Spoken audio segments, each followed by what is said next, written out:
Good morning friend. मैं आपका दोस्त पंकज पॉल, बिहार के गया ज़िला से। आज मैं आपके बीच में एक सुंदर कहानी लेकर आया हूँ। एक साधु था और वो रास्ते से जा रहे थे। रास्ते में जाते जाते उन्हें आराम करने के लिए एक पेड़ के नीचे छाँव में थोड़ा देर बैठना पड़ा।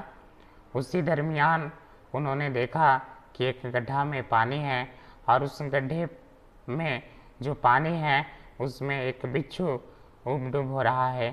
वो अपने प्राण को बचाने के लिए प्रयास कर रहा है। उस बीच साधु के हृदय में दया आ गया और उन्होंने उस बिच्छू को बचाने का प्रयास करने लगे एक सूखी पत्ती के द्वारा।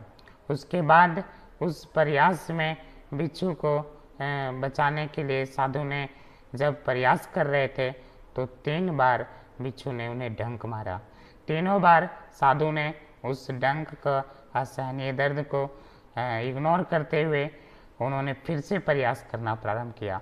आखिर में साधु ने उस बिच्छू को बचा ही लिया। इस घटना को एक आम आदमी देख रहे थे और उस दरमियान वो आम आदमी ने साधु से पूछा कि महाराज, आप जिस प्राणी को बचाना चाह रहे थे वो प्राणी आपको इतना दुख दिया, आपको इतना समस्या दिया, फिर भी आपने उसे बचाया।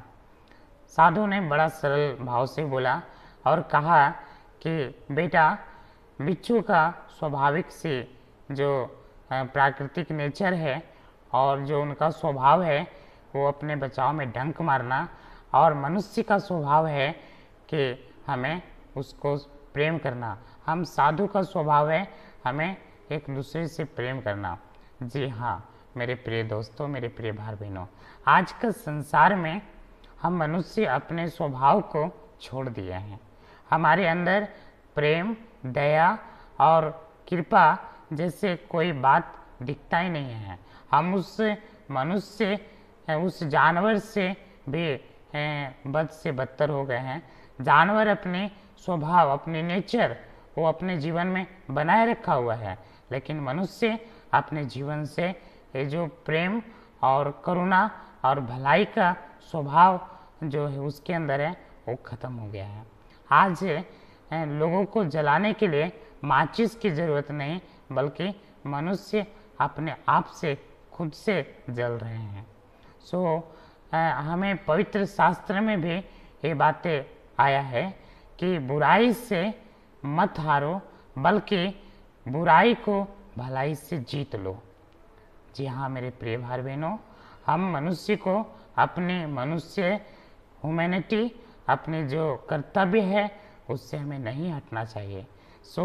हमें इस मनुष्य तन का ख्याल रखना चाहिए, क्योंकि इस मनुष्य तन का जो सृष्टि हुआ है वो बहुत ही महत्वपूर्ण सृष्टि है। आज का जो गुड थॉट और विचार है इसमें ईश्वर आपकी बड़ी सामर्थ्य दे और आप बरकत से भरें। बहुत बहुत धन्यवाद।